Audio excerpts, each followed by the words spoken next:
Muchas gracias, señor presidente.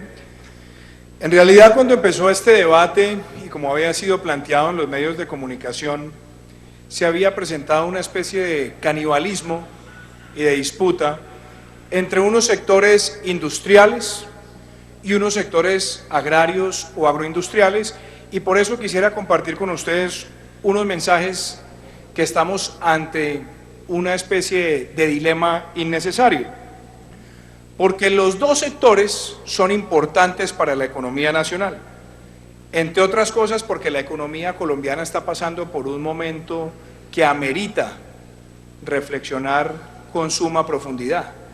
Hemos visto cómo desde el primer trimestre del año 2014 hasta el primer trimestre del año 2015, el crecimiento se ha ido disminuyendo y pasamos prácticamente del primer trimestre del 2014 de crecimientos del 6,5 a crecimientos del 2,8%, que va impulsado por una caída del sector minero energético, que va impulsado por una desconfianza del consumidor, que va impulsada por una caída de los sectores industriales y agrícolas.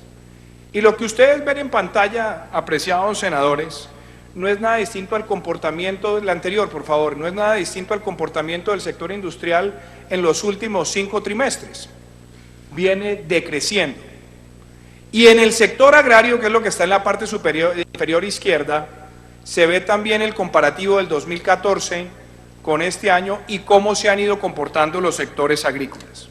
Y es más, ustedes van a ver que las proyecciones que tiene el gobierno en materia de crecimiento de los sectores no se están dando en los escenarios que estaban previstos en el marco fiscal de mediano plazo de 2013, de 2014 y de 2015. Entonces, las preocupaciones del sector azucarero, pues no son menores, porque en teoría, y ya lo hemos visto acá, Colombia no es un gran productor internacional. Colombia apenas está en el 1,1% de la producción mundial y por lo tanto no es un actor que fija precios como sí lo puede ser nuestro vecino país de Brasil u otros países. Y obviamente en ese escenario, como también se ha planteado acá, estamos hablando de más de 500.000 familias que dependen de este sector, es decir, más de 2 millones de ciudadanos.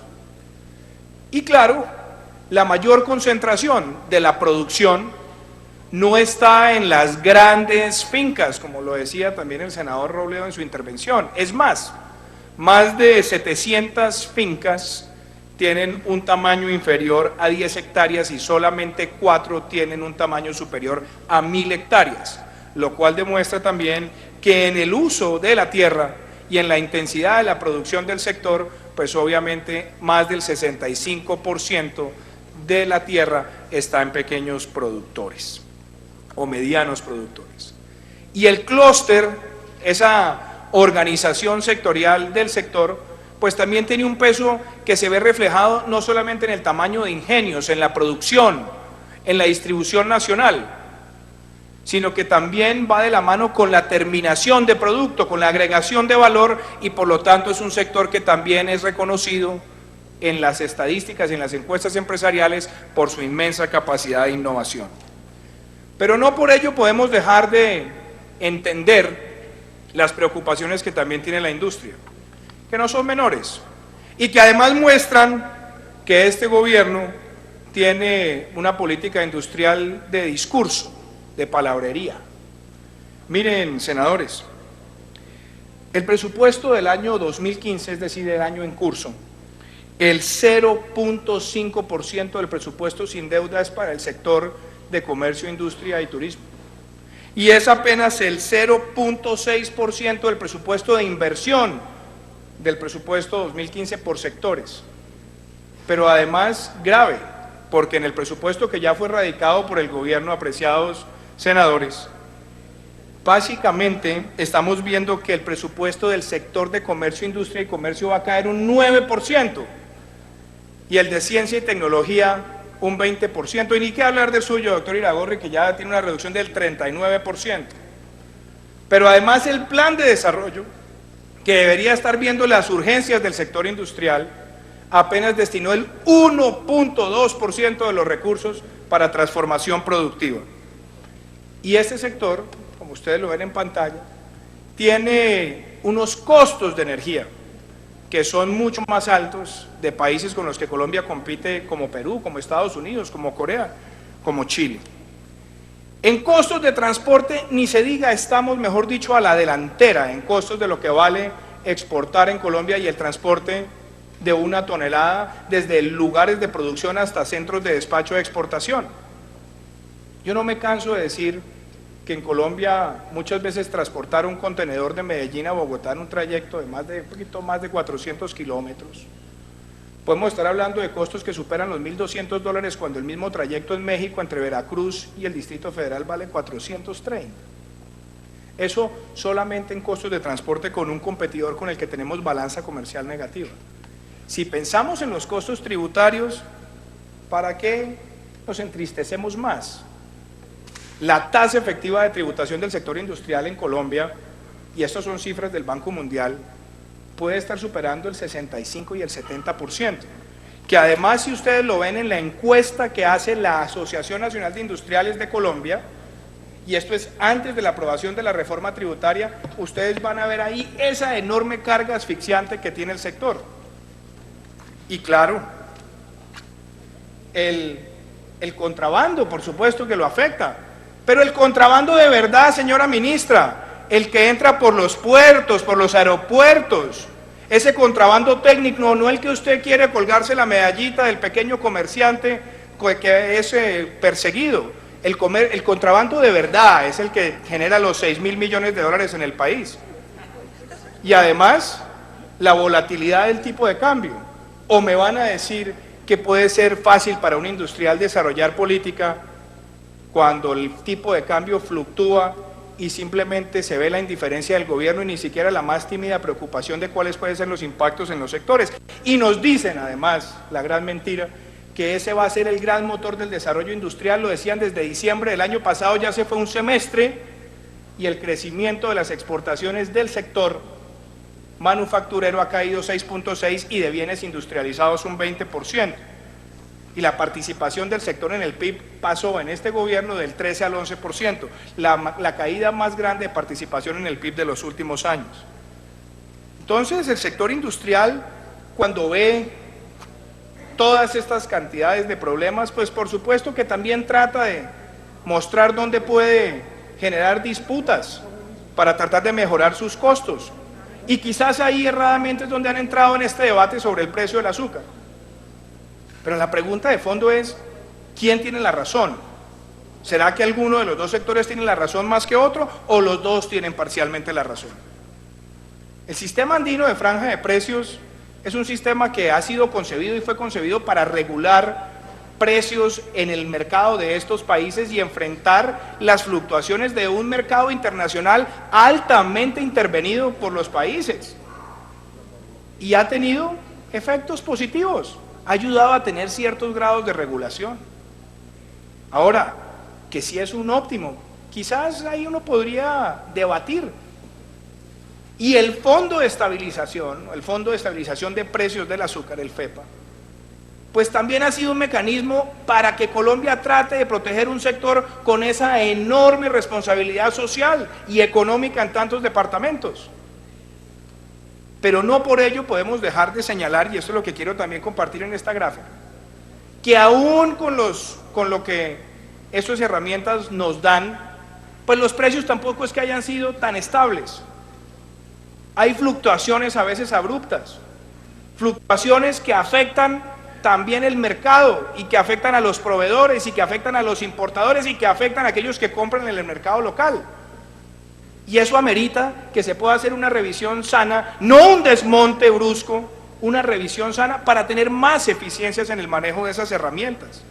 Porque el camino de tratar de imponer dogmas, porque nos dice la OCDE, o porque hay presiones para entrar a cierto tipo de protocolos en materia de tratados, pues no es sensato, porque inclusive los países que más se vanaglorian de ese libre comercio, también aplican esos controles para proteger la seguridad alimentaria.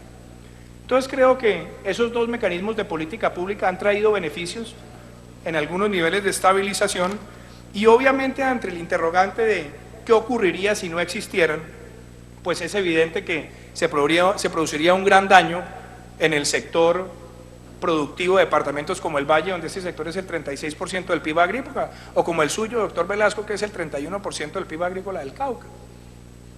Y un país en una desaceleración como está la economía colombiana no se puede dar el lujo de jugar a hacer experimentos sociales, quitando este tipo de mecanismos cuando ya vienen afincados de tanto tiempo. Ahora, en la óptica industrial, en materia de confitería, hay que decir que el sector ha venido teniendo unos desempeños importantes en cuanto al mercado exportador, y lo han sabido hacer con diligencia. Y es más, yo creo que el sector también tiene unos problemas frente a su crecimiento potencial, que no podíamos dejar de señalarlo. En el cuadro superior, el punto está muy pequeño acá, ustedes ven cómo las exportaciones se han incrementado en más de 200 millones de dólares en los últimos años, porque es un sector que se ha sabido insertar a nuevos mercados. Pero el crecimiento de esos sectores industriales, que es lo que está en la parte inferior izquierda, nos muestra que ha tenido crecimientos mediocres, como lo ha tenido la gran mayoría del sector industrial, y a pesar de todos los obstáculos y talanqueras que tiene el sector industrial, ha mantenerse creciendo. Pero ellos van a seguir tratando de defender todo lo que puedan, y están en su derecho, para que se le corrijan esos cuellos de botella que impiden que el sector industrial funcione. Ahora, yo creo que es desacertado tratar de enfocar el debate solamente en el precio del azúcar, porque estamos hablando del 6 o 7% de sus costos de producción. Entonces, las reflexiones para el futuro y las propuestas para discutir. No se puede pensar en desmontar de manera brusca y acelerada los mecanismos de protección, pero sí es necesario buscar mejores eficiencias para que los recursos aseguren el verdadero beneficio a aquellos pequeños productores. Lo segundo, esto no puede ser un dogma de la OCDE, porque la OCDE es bastante selectiva. Es más, yo a veces me pregunto, ¿cómo hizo México para entrar a la OCDE? Si México está en muchos de los indicadores que ahora nos venden acá como dogmas que tenemos que hacer, México ni siquiera los ha cumplido. No sé si fue el momento de acceso a la OCDE lo que eventualmente le permitió tanta laxitud, pero la verdad es que hay cosas donde la seguridad alimentaria, además protegida por el artículo 65 de nuestra Constitución, debe ser una motivación para diseñar y ejercer la política pública. En el mediano plazo, y yo creo, ministro Iragorri, que ahí se puede abrir ese debate, en el mediano plazo, habría que ver si el arancel externo común puede ser un mecanismo óptimo, o si no, buscar mecanismos para que el arancel tampoco tenga esos crecimientos tan elevados en momentos súbitos donde pueden afectar a una industria ante una devaluación tan grande como la que está viendo el país. Y todos, óigase bien, los costos de producción de la industria deben ser parte de un gran debate nacional, porque aquí siempre hablamos y nunca hacemos por parte del gobierno cuando viene con la agenda industrial que no la tiene. Y el senador Robledo, cuando abrió el debate, tocó el tema del libre comercio. Qué gran debate el del libre comercio, porque además hay que decirlo, eso es un debate desigual. En el libre comercio hay muchos países con debilidades en su estructura productiva que tienen que salir a competir por mercados que están mucho más desarrollados, eso es verdad. Pero los gobiernos que en Colombia defendieron el libre comercio no lo hicieron por el prurito de entrar en una moda. Yo diría, la apertura del 90 fue errada porque fue una apertura unilateral. Cuando América Latina empezó a discutir la posibilidad de un ALCA, de tener un mercado común homogéneo con los mismos criterios, qué curioso, fue la misma izquierda la que, sobre pretexto pues de decir que era el gran desastre, tumbó en la discusión del ALCA y tuvieron todos los países que entraran a negociar bilateralmente sus acuerdos de libre comercio. Es más, curiosamente fue la izquierda chilena la que más defendió esa política de inserción a los mercados. Lo hizo Uruguay, lo hicieron otros países, pero Colombia lo hizo con una sola mentalidad: asegurar acceso permanente a aquellos mercados que eran estratégicos para nosotros. ¿O qué queríamos? ¿Tener que ir cada año con actitud mendicante al Congreso de los Estados Unidos para que nos mantuvieran preferencias arancelarias por la lucha contra las drogas? ¿O no es más importante para un país tener certezas de acceso a mercado? ¿O qué tal lo que hicimos con Centroamérica o con la LADI? Eran posibilidades de acceso a mercado. ¿Qué ha hecho falta? La política industrial que la acompañe, la política de diversificación que la acompañe, que era el mandato que tenía este gobierno para ejercer desde el 2010. Y no se hizo, no se hizo. Este gobierno le dio la espalda porque, claro, tenía la tranquilidad de las exportaciones mineroenergéticas y en todo lo demás se relajó. Y por eso hoy debemos decir con tristeza que las exportaciones del país están cayendo, el déficit de cuenta corriente del país está llegando en el primer trimestre de este año al 7% del PIB. Y por lo tanto, señor presidente, cierro con esto. Aquí no se trata de entrar en la pelea de satanizar los acuerdos comerciales. Los acuerdos comerciales son para aprovecharse. Y por eso nosotros como bancada dijimos acá en diciembre que proponíamos una moratoria de 4 años para no firmar más tratados de libre comercio hasta que tuviéramos una agenda de aprovechamiento de los que hemos firmado y poder tener una mejor diversificación de las exportaciones y saber aprovechar cuáles son las oportunidades para los sectores de valor agregado en Colombia, porque tristemente las exportaciones de valor agregado apenas son el 10% de nuestras exportaciones. Entonces, este no es un debate o una polarización entre industria y agro, entre azúcar e industriales que utilizan el azúcar para transformar, sino un debate sobre cuál es la consistencia de la política pública de este gobierno, que en materia de gasto en el sector agrario, el 90% de sus presupuestos se han ido a subsidios y solamente el 10% a bienes públicos, y en materia de sector industrial ha sido mucho discurso y muy pocos hechos. Y a decir verdad, yo no entiendo quién va a responderle políticamente a este país cuando en el último año cae la industria, cae el comercio y adicionalmente Colombia está cada vez más lejos en competitividad turística con el resto del continente. Muchas gracias. Será.